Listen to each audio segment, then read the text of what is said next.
Voilà, nous sommes heureux de vous accueillir ce matin dans notre porte ouverte, matinée visiteur.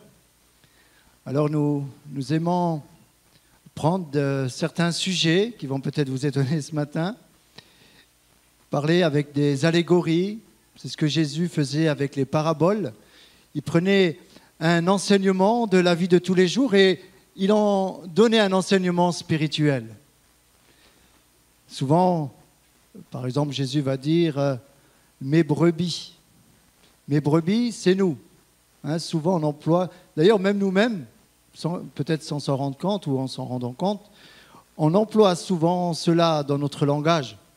On va dire « il travaille comme une fourmi ». Il a la force d'un... Dites-moi. Est-ce qu'il y a d'autres... Vas-y. Bœuf, oui, la force d'un bœuf aussi. Ou autre chose que l'on emploie. Malin comme un singe, oui.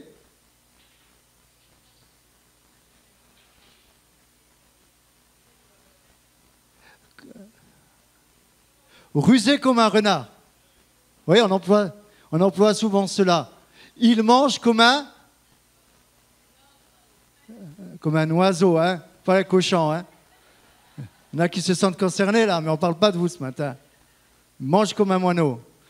Voilà, souvent on emploie, et c'est ce que Jésus faisait. Et ce matin, je veux, sans prétention, parler aussi sur la montgolfière, l'envol de la montgolfière. Vous allez voir où je vais en venir. Mais avant, je voudrais parler d'un homme qui a eu un nouveau départ dans sa vie. Un homme qui a fait une expérience avec Jésus. Voilà, les montgolfières arrivent. Alors, pour ceux qui veulent faire un tour,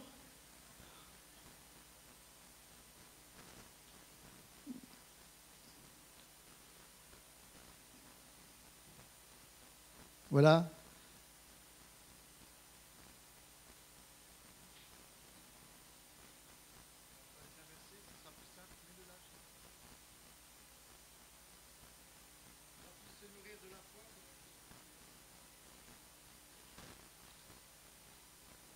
Ça va comme ça? Vous voyez bien, ça va? Alors, merci à Christelle qui a confectionné cela. Comment, en ce moment, on parle beaucoup de ballons.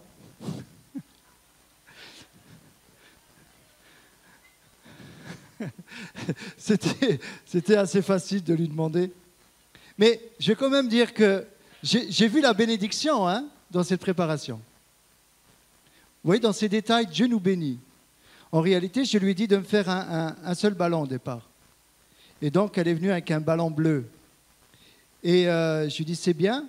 Alors, dans ce que je voulais dire, je me suis dit, ça serait bien que je parle, donc, pour imager avec un ballon bleu l'incrédulité.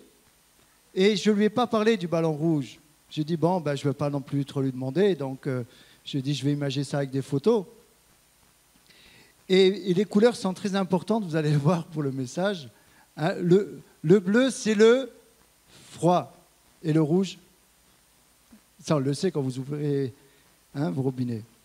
Et donc, j'avais cette idée, mais je ne lui ai pas donné.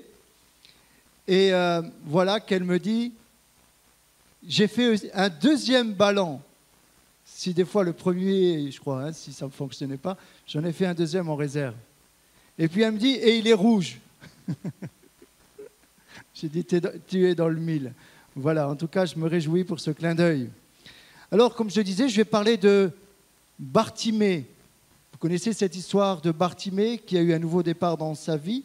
Et nous allons le lire ensemble, si vous voulez bien, dans l'évangile de Marc, au chapitre 10, versets 46 à 51.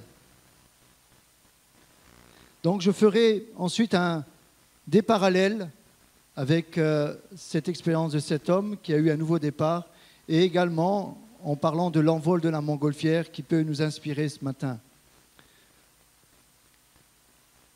Ils arrivèrent à Jéricho et lorsque Jésus en sortit avec ses disciples et une assez grande foule, le fils de Timée, Bartimée, mendiant aveugle, était assis au bord du chemin.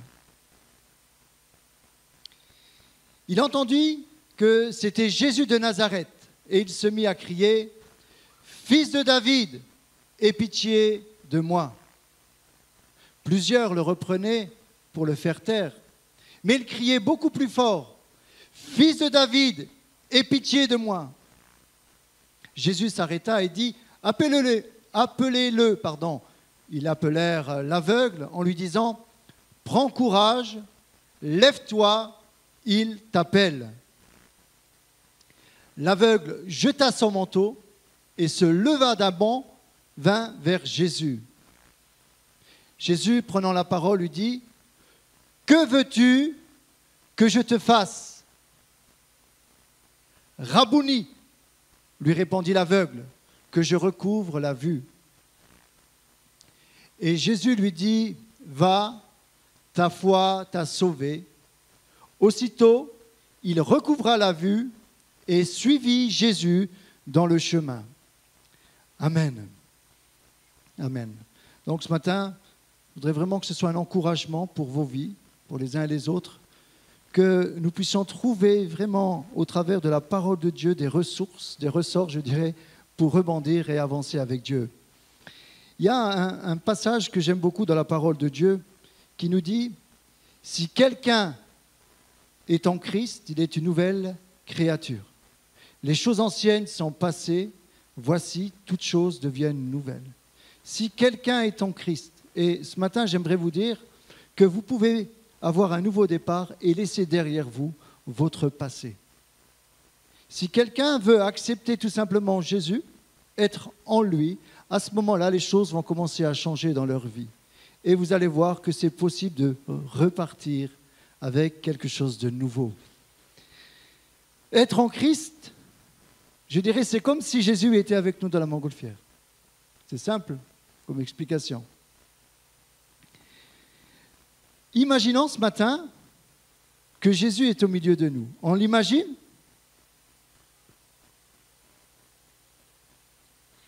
On l'imagine, ok ? Mais il est réellement là par son esprit. Jésus est réellement là par son esprit, nous dit la parole de Dieu.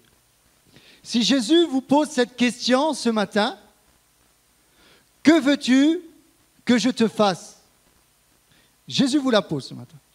On en a parlé tout à l'heure, c'est ok. Répondez dans votre cœur. Vous avez une demande de Jésus. Si vous avez vraiment une demande particulière, c'est le moment de la faire monter vers Jésus.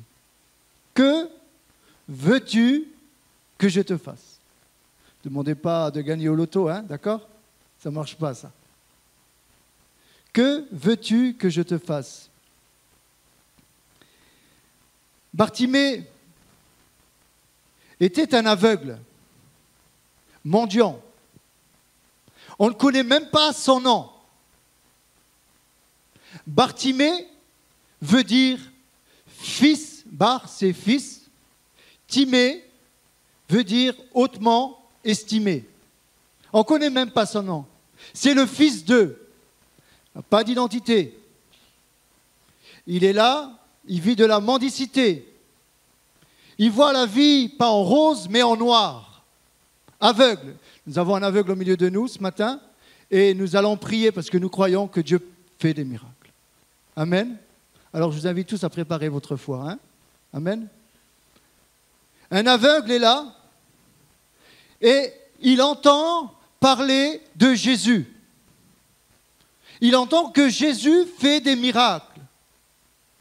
Et il est placé sur le chemin de Jéricho. Et là, il se dit, je vais être au bon emplacement. Je ne veux pas rater Jésus. Je sais que Jésus est le seul qui peut agir dans ma vie. Je veux un rendez-vous avec lui.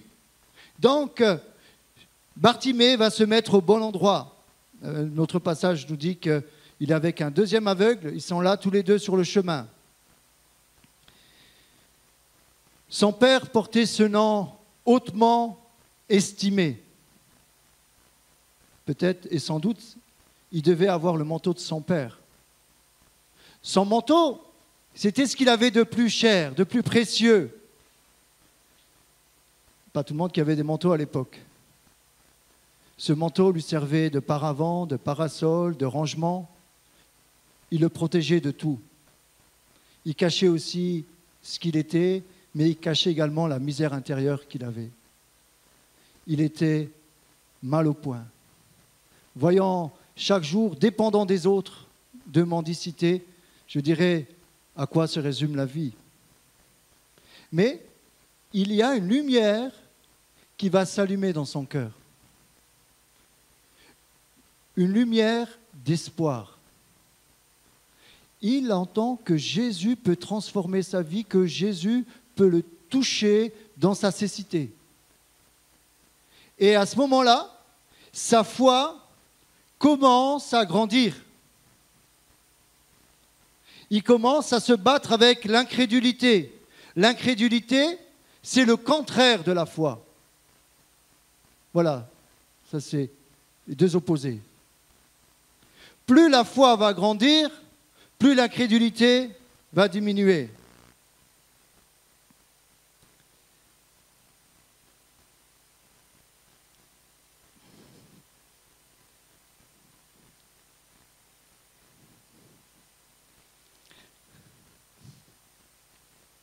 Plus la foi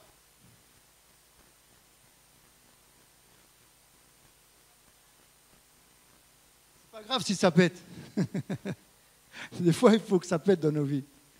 Je crois que c'est le fil.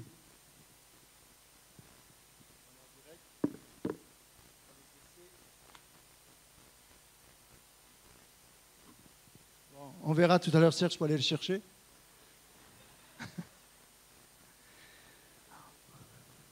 Mais le bleu, il monte plus facilement. Hein. En réalité, vous allez voir que l'incrédulité monte, c'est encore plus facile. Hein. Regardez la crédulité, comment elle monte. Oh, oh, reviens.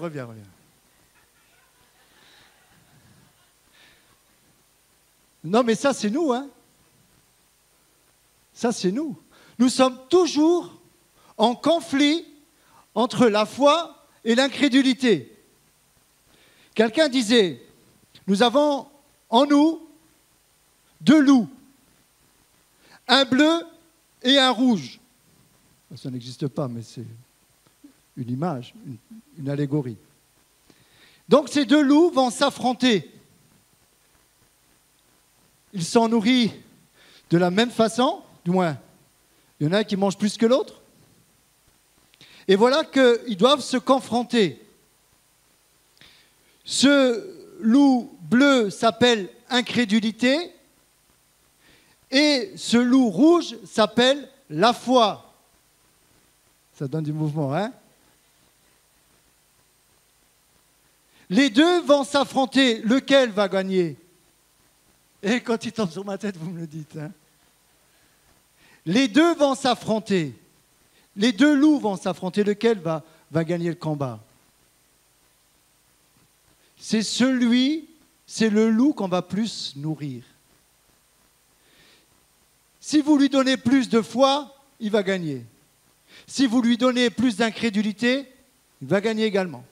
Vous comprenez qu'on peut attacher notre foi à l'incrédulité même. Mais oui, c'est bien souvent ce qui se passe, vous voyez? Mais on est en direct. Parce qu'il y a toujours un combat en nous, entre la foi et l'incrédulité. Est-ce que Jésus est capable d'agir dans ma vie? Oui, mais pourquoi il y a tant de guerres? Pourquoi il y a tant de malades? On est toujours en train de se battre comme ça, dans nos pensées. J'aimerais dire, si tu veux faire une belle expérience ce matin, tu fais comme Bartimée. Tu te mets au bon emplacement. Alors, je voudrais aller plus loin ce matin. Bartimée entend parler de Jésus. Et à un moment, il a quelque chose à lâcher. Il a quelque chose à lâcher. Quelque chose qui lui coûtait très cher, qu'il avait de plus cher.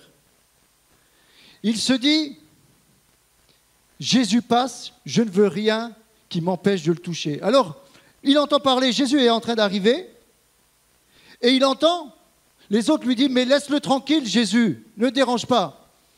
Et Bartimée va crier encore plus fort, fils de David. En disant fils de David, il savait que c'était le Messie qui devait venir. En disant fils de David, ce n'était pas simplement ça démontre que dans son cœur, il y avait un attachement aux choses de Dieu, de ses ancêtres. Et il voulait vivre quelque chose de nouveau. Il se dit, il va crier. On essaye de l'empêcher, mais il va crier plus fort. Si tu veux commencer à faire une bonne expérience avec Jésus, tu dois crier plus fort que ton entourage. Tu dois crier plus fort que tes problèmes. Tu dois crier plus fort de ceux qui te disent c'est une secte, de ceux qui te disent c'est de la religion. J'aimerais te dire que Bartimée était décidé. Il va jeter son manteau. Ce matin, j'aimerais vous dire, nous avons tous une identité en Christ. Nous devons garder l'honneur. Et même si on se sent dévalorisé, si on a été sali, dévalorisé, j'aimerais vous dire que vous avez tous de la valeur aux yeux de Dieu. Vous êtes tous aux yeux de Dieu hautement estimés. Ce n'est pas la société qui va vous dire ça. Mais j'aimerais vous dire que la Bible le dit. Nous sommes tous aimés de Jésus. Bartimée fait un choix. Il se dit, bon, est-ce que je continue à vivre de la mendicité ou je me lance, ou je prends mon envol? Et il va jeter son manteau. Allez, monte-toi. Il va jeter son manteau. Il va être décidé. Alors, le premier point que je voudrais faire ce matin est le suivant. Il faut être placé au bon endroit pour rencontrer Jésus. C'est simple. Si vous voulez faire un vol en montgolfière, il y a des conditions à respecter. Vous ne pouvez pas aller comme ça.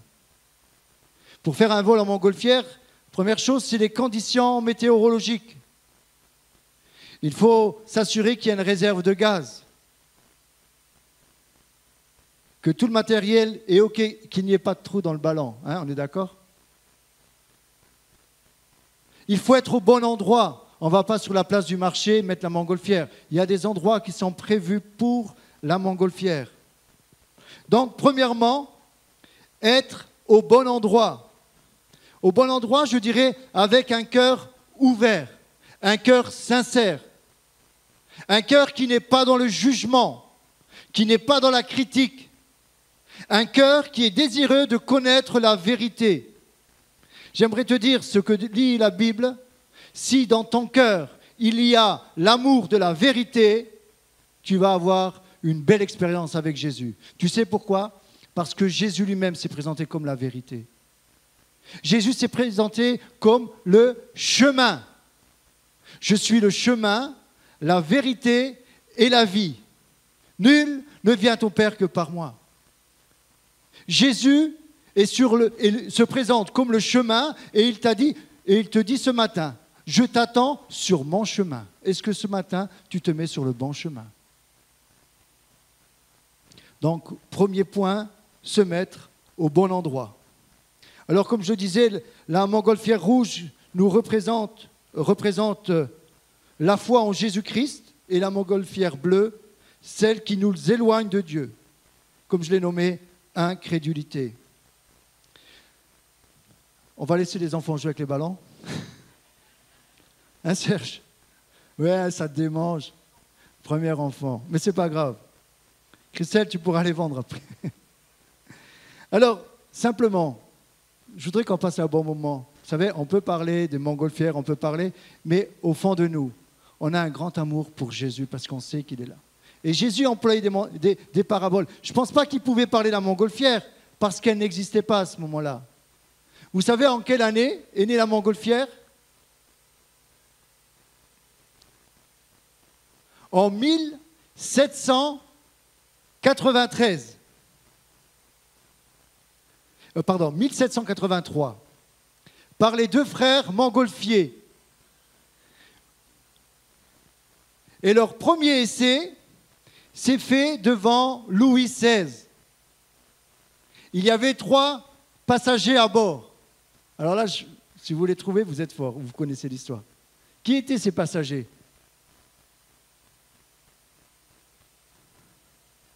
C'était des animaux. Il y avait un coq Il y avait un...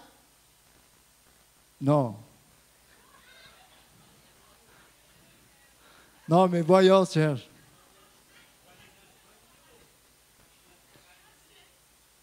Un mouton, un dauphin,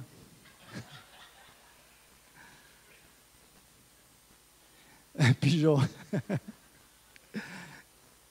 et un canard. Un coq, c'est l'emblème de la France peut-être, je ne sais pas. Un canard et un mouton. Voilà les 3 passagers. Le premier vol a duré 8 minutes et puis le ballon s'est déchiré et puis ensuite il y a eu toutes ces expériences. Mais vous savez comment est née cette expérience? En fait, c'était 2 frères, Joseph et Étienne. Et un jour, Joseph, il avait une entreprise familiale de papeterie et il vient à Avignon chez un ami et il faisait très très humide. Sa chemise était mouillée et il va la réchauffer près du feu. Et en la prenant comme ça, il voit qu'il y a quelque chose qui se passe. Et c'est venu de là l'invention. Ensuite, il y a eu des essais et qu'ils ont été plus loin avec son frère qui était aussi un inventeur et qui a démarré donc, cette expérience. Donc c'est les Français des Ardéchois. Savez-vous à quelle vitesse se déplace une montgolfière? Bien vu. Généralement, c'est entre 7 et 20 km. D'ailleurs, si je ne me trompe pas, Guillaume, qui s'occupe des enfants, a enterré sa vie de garçon avec les montgolfières. Tu peux peut-être mettre une petite vidéo. Tu peux. D'ailleurs, voyez Laurent, là? Voyez Laurent? Ça, c'est Benoît, pardon. Benoît qui est derrière, il est là, voyez? Ah, c'est bien Benoît.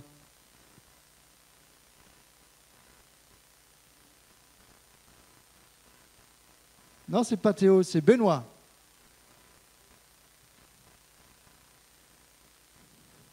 Alors maintenant, je vais être un peu plus technique, mais alors là, j'ai pris une note parce que je ne veux pas dire n'importe quoi.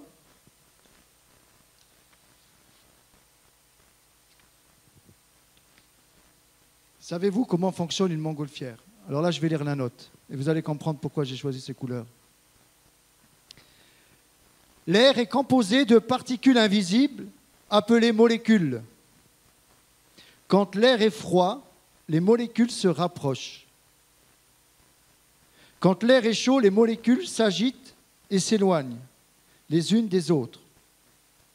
Contenu dans un même volume, le nombre de molécules d'air chaud est plus petit que le nombre de molécules d'air froid. Ainsi, on peut conclure que l'air chaud est plus léger que l'air froid. Voilà, c'est ce qu'il faut retenir, comment que ça fonctionne. D'accord? L'air chaud est plus léger que l'air froid. Pour faire voler une montgolfière, il faut réchauffer les molécules de l'air contenues dans l'enveloppe à l'aide d'un brûleur au gaz, propane. L'air dans le ballon est plus léger que l'air de l'atmosphère, permettant ainsi à la montgolfière de s'élever. Pour faire atterrir la montgolfière, on laisse refroidir l'air dans le ballon. On peut aussi ouvrir la soupape située dans le haut du ballon, normalement qui est là. On laisse refroidir l'air dans le ballon. On peut aussi ouvrir la soupape, comme je disais, située dans le haut du ballon. De cette façon, l'air chaud s'échappe et fait place à l'air froid. Dans l'enveloppe, cette masse d'air devient donc plus lourde et la montgolfière peut amorcer sa descente. Les frères montgolfiers ont compris ce principe physique. L'air chaud est plus léger que l'air froid. L'air chaud s'élève, vous voyez, donc c'était l'idée, l'air chaud s'élève et l'air froid, qui est plus lourde, reste au sol. C'est pour cela que j'ai voulu imager en parlant de l'air chaud qui est la foi en Jésus-Christ et l'air froid qui est l'incrédulité. Si tu attaches ta foi en Jésus-Christ, tu vas t'élever vers Jésus, vers les choses de Dieu. Mais si tu attaches ta foi à l'incrédulité, à ce moment-là, tu vas rester vers le bas, c'est plus lourd. En réalité, ça je l'ai compris en étudiant un petit peu le sujet, dans la montgolfière, on a souvent vu dans les dessins animés Bon, je ne regarde plus, mais j'ai un bon souvenir. Il y avait toujours des sacs de sable. Hein? Merci Christelle. Il y avait toujours des sacs de sable, d'accord? Et on a cette idée qu'on enlevait les sacs de sable pour faire décoller. D'ailleurs, c'est ce qui se passe réellement là. Hein? Si j'enlève, vous voyez, hop, ça décolle. En réalité, il existe deux sortes de ballons. Le ballon à air chaud et le ballon à gaz, l'hydrogène principalement. Le ballon à gaz est complètement fermé. Et c'est ce ballon-là qui a besoin de sacs pour stabiliser et pour monter. Mais les montgolfières, en réalité, n'ont pas besoin de sacs. Il existe, je ne sais plus le nom en réalité, c'est les deux mélangés. Il y a un ballon qui fait montgolfière, qui fait ballon à gaz et ballon à air chaud. Et avec ce ballon-là, on fait le tour du monde. Il y en a un qui a essayé de faire le tour du monde avec. Donc, ce matin, pourquoi je parle des sacs de sable? Si on veut vivre une vraie expérience avec Jésus, il y a un moment, il y a un choix à faire dans ta vie. Il y a des sacs de sable à lâcher, à jeter. Ce sac peut t'empêcher de monter, on le voit. Ce sac de sable, si tu veux stabiliser ton ballon, si tu veux réellement bien monter, à un moment, tu dois te séparer de sacs de sable. Si tu ne te sépares pas de sacs de sable, tu vas rester au sol. Bon, vous voyez ce que je veux dire? Alors, qu'est-ce que sont ces sacs de sable? Des fois, la peur peut t'empêcher d'aller dans le domaine de la foi. Tu dois lâcher ce matin quelque chose au niveau de la peur. Faire confiance à Jésus. Peut-être tu as peur par rapport à la maladie, par rapport au diagnostic qu'on a vu sur toi. On peut se comprendre. Il y a un combat entre la foi et l'incrédulité. Et c'est normal. Lorsqu'on ne connaît pas Dieu, lorsque le médecin nous dit « Voilà le diagnostic », c'est normal qu'on y croit. Mais dans le domaine de la foi, il y a un élément en plus. C'est que c'est Dieu qui donne le verdict. Dieu est capable de faire des miracles. Amen. Dieu est capable, et il en fait des miracles au milieu de nous. Beaucoup, au milieu de nous, ont vécu des miracles. Pourquoi il y a les miracles? C'est simplement, Jésus est venu un jour sur cette terre pour mourir pour nos péchés, mais également pour nos maladies. La maladie est entrée dans le monde par la désobéissance d'Adam et d'Ève. Et il y a une malédiction qui s'est attachée à l'humanité à cause de cette désobéissance. Et toute la Bible parle, au travers de l'Ancienne Alliance, que Jésus allait venir pour rétablir ce contact entre Dieu et l'homme. Mais également, Jésus vient sur cette terre pour détruire les œuvres du diable. L'origine de la maladie prend sa source dans la désobéissance d'Adam et d'Ève. L'origine. Et j'aimerais vous dire ce matin que Jésus, à la croix, a porté cette malédiction. Et il va dire, sur lui, il va prendre non seulement le péché, mais également toute maladie. Et Matthieu, Ésaïe nous dit, c'est par ces meurtrissures que nous sommes guéris. Et Pierre va dire, c'est par ces meurtrissures à la croix que nous avons été guéris. Et je le dis souvent, dans la foi en Jésus-Christ, face à la maladie, nous en avions parlé il n'y a pas longtemps en réunion de maison. C'est assez complexe, la maladie. Pourquoi on va prier pour des personnes qui vont être guéries? On va prier pour d'autres personnes et elles ne sont pas guéries. La seule explication que je peux avoir, elle est là. lorsque les disciples n'ont pas réussi à guérir quelqu'un, ils ont demandé à Jésus comment que ça se fait qu'on n'a pas réussi. Jésus va leur dire, c'est à cause de votre incrédulité. Alors il y a un combat avec la maladie.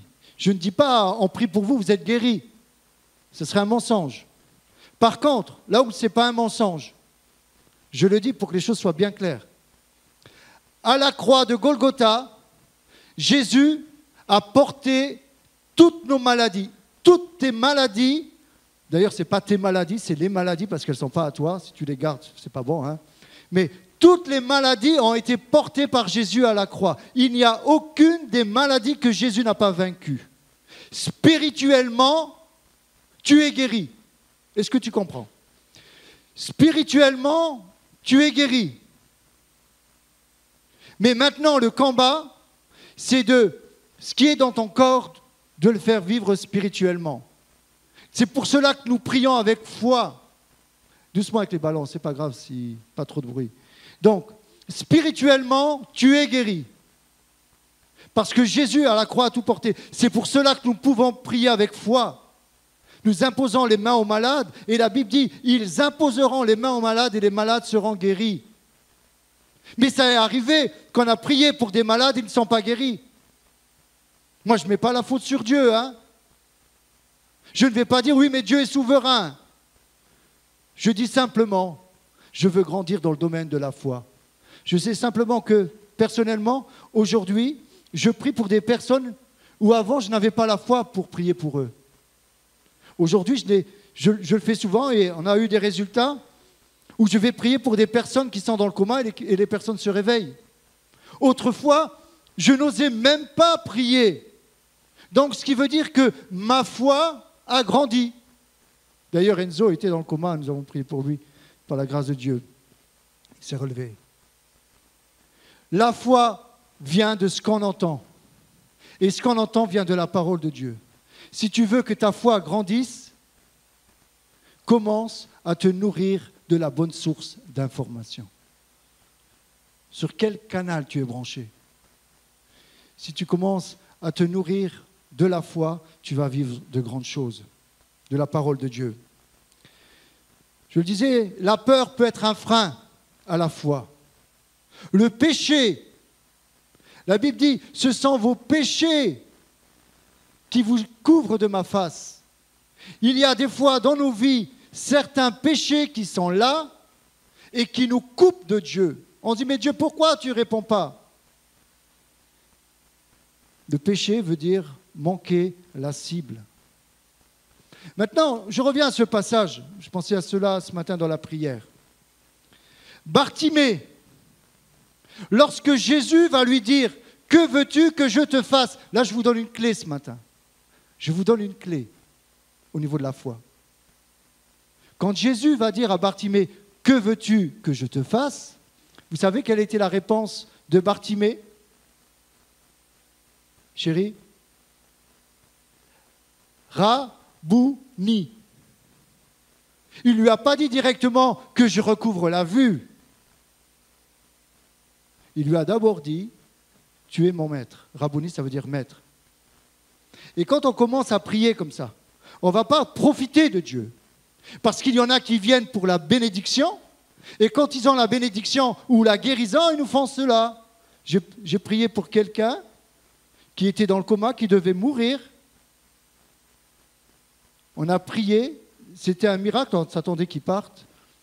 Dieu l'a relevé, c'était vraiment un grand miracle. Il avait ranimé plus de 20 fois, et la famille s'attendait à ce qu'il meure. Ma nièce est passée à ce moment-là, elle m'a demandé, j'ai dit, écoute, moi je me tiens à disposition, mais si tu veux, on peut aller ensemble prier. Mais ce n'est pas l'extrême onction. Hein. Si je prie, je veux prier avec foi, parce que je crois que Dieu fait des miracles. Je ne suis pas un guérisseur. Et lorsque j'étais aux soins intensifs, il y avait une pièce, et toute la famille était là, réunie.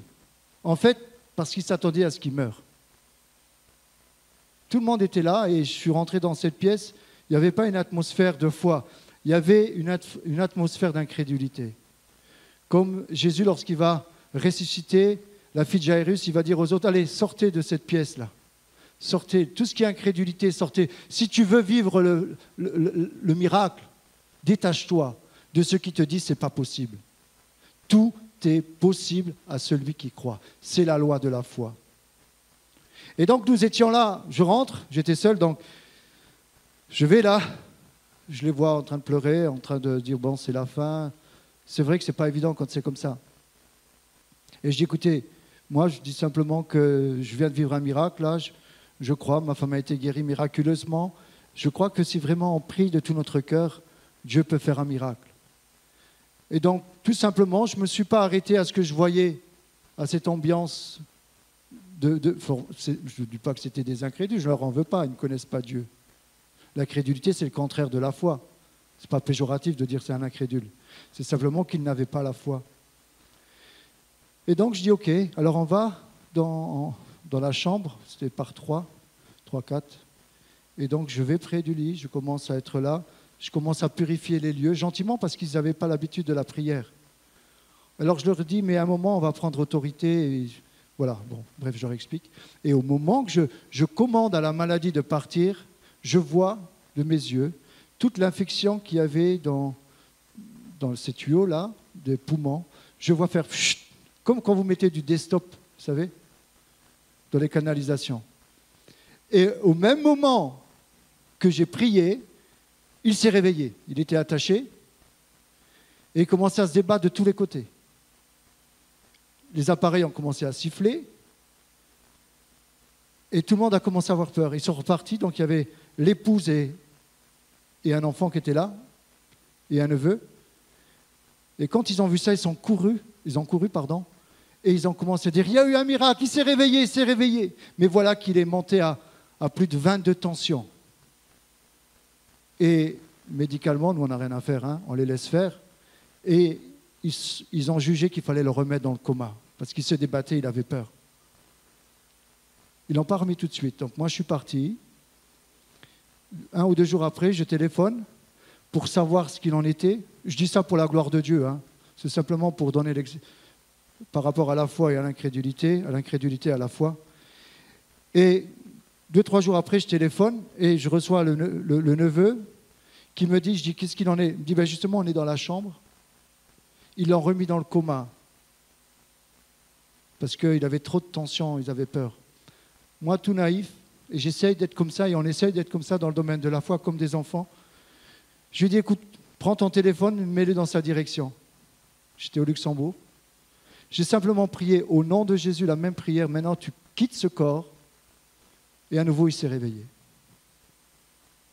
Et il s'est rétabli. Et ensuite, il m'a payé un café. Je trouve que c'est sympa.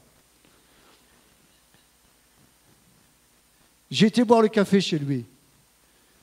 Et je lui ai dit, ça me fait plaisir de te voir assis et pas couché. Et je lui ai dit, écoute, tu pourrais me dire un peu comment c'est quand on est dans le coma? Hein, des fois, on aime bien des vraies informations. On entend souvent, j'étais dans un tunnel, il y avait des bouchons, non, j'ai vu la lumière. Hein. Et je dis, comment c'est quand tu es dans le coma? Et il n'osait pas me le dire. Et Dieu, par sa grâce, j'avais fait un songe quelques jours avant, me révélant ce qui se passait. En réalité, des fois, voilà, c'est comme ça. Dans ce rêve que j'ai fait, c'était la guerre. Il y avait des bombes qui tombaient, il y avait vraiment, c'était chaotique. Et il y avait une maison dans laquelle j'étais à l'abri. Et dans cette maison, il y avait une pièce au fond qui était, on voyait un peu de lumière. Mais cette pièce, voilà, ça c'était un peu mon rêve que j'ai fait. Je n'ai pas compris ce que c'était. Et quand je lui ai demandé qu'est-ce qui s'est passé, il m'a dit, un peu gêné, j'ai peur qu'on se moque de lui, il m'a dit, écoute, c'est comme si j'étais en guerre. Il était en train de me décrire le rêve que j'avais fait. Il me dit, j'étais dans une pièce, je n'arrivais pas à sortir de cette pièce, j'étais prisonnier. Et j'avais vu de la lumière. Et je savais qu'il fallait que je sorte de cette pièce, mais je n'y arrivais pas. Et il m'a dit, je pense, quand tu as prié, c'est à ce moment-là que la porte s'est ouverte et je suis sorti. Et il s'est réveillé du coma. C'était son témoignage. J'ai donné gloire à Dieu pour cela. Aujourd'hui, cette personne, elle ne vient pas à l'église. Hein. Elle est partie, elle ne veut rien savoir de Dieu. Alors que j'ai prié pour d'autres personnes qui sont parties malheureusement et qui étaient vraiment sincères avec Dieu. Pour ça, je vous dis, au domaine de la guérison, je ne sais pas tout. Mais je dis simplement que Dieu nous amène pour chacune de vos vies à prier et à prier. On va prier pour notre frère qui est aveugle tout à l'heure. On va mettre notre foi. Et si ça ne se fait pas la première fois, ça se fera peut-être la deuxième. Moi, je ne sais pas. Mais je sais une chose, c'est qu'à la croix, Jésus nous a guéris de toutes nos maladies. Et on doit revenir à cette simplicité de la foi. Ils imposeront les mains aux malades et les malades seront guéris. Comme on a prié pour la météo. Hier, je bénis et je remercie tous ceux qui ont préparé le terrain. Nous étions plus d'une vingtaine hier. Vous, parce que moi, je n'y étais pas. Une vingtaine. Et nous avons prié après pour qu'il fasse beau. Certains disaient, mais ils annoncent, on va prier pour qu'il fasse beau. Ce n'est pas de l'orgueil. On est devant un fait. Voilà, il nous faut le beau temps pour le barbecue. Et donc, nous avons tous prié. Et nous avons mis notre foi en action tous ensemble. Alors ce matin, je voudrais simplement terminer avec ceci. Retenez cela. Entre la foi en Jésus et l'incrédulité. Retenez bien. L'air chaud, on peut dire que c'est la foi en Jésus-Christ qui nous fait monter vers Dieu. D'accord ? Si tu mets ta foi en Dieu, tu vas pouvoir t'élever vers Jésus.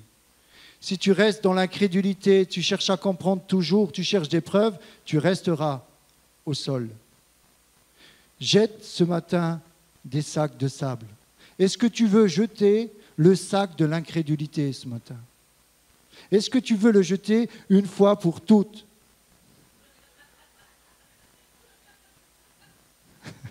Non mais regarde, ne sois pas distrait. Il y a des moments dans nos vies où il y a des choix à faire. Est-ce que tu veux te nourrir de la foi? Si tu veux te nourrir de la foi, viens là où il y a la foi. Oui, je donne un témoignage de foi, ça vous encourage. Mais si vous ne venez pas écouter ce genre de témoignage et que vous allez toujours écouter d'autres sources d'informations mauvaises, vous n'avez pas la même foi. C'est simple en réalité la foi. Jésus veut dire, tout est possible à celui qui croit. Ce qui est impossible aux hommes est possible à Dieu. C'est par ce verset-là que je me suis approché de Dieu. Je termine avec cela. Vous savez, la montgolfière, avant de faire un vol de montgolfière, ils prennent un petit ballon qui gonfle pour voir la direction du vent. En réalité, comme ça leur permet de savoir vers où va aller la montgolfière et ensuite ils sont suivis. Donc en réalité, c'est le vent qui conduit la montgolfière. Ils règlent simplement des petits paramètres, mais ils sont conduits par le vent.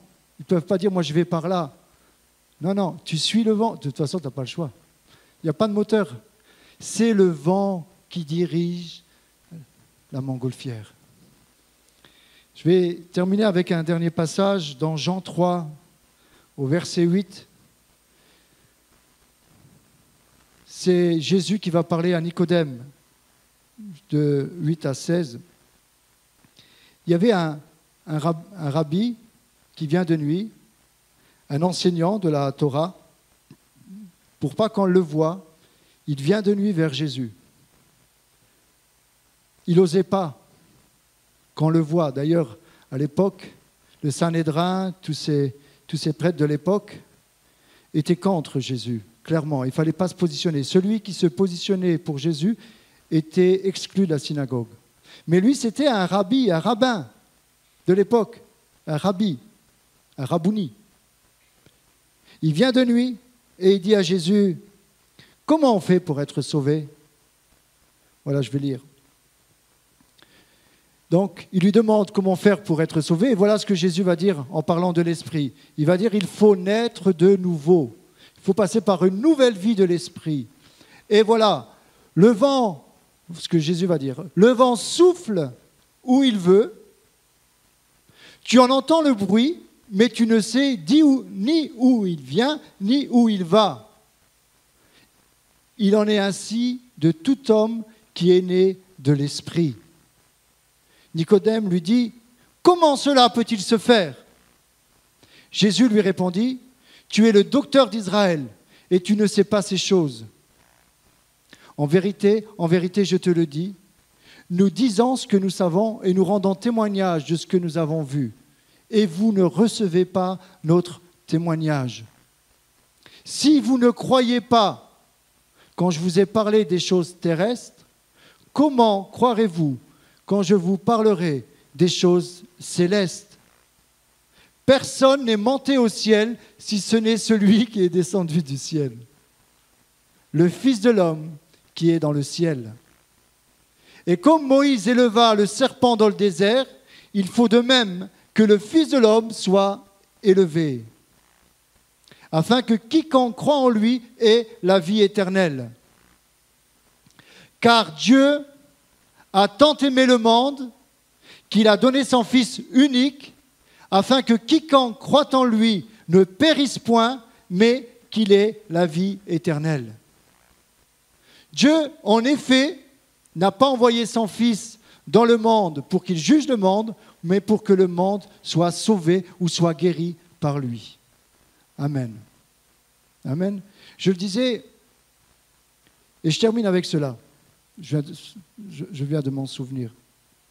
Vous savez, je parlais d'une clé tout à l'heure, mais je ne l'ai pas donnée. Je vais vous la donner. Il y a plusieurs clés avec les sacs de sable. Et dans ces sacs, vous pouvez mettre autre chose que je n'ai peut-être pas énuméré.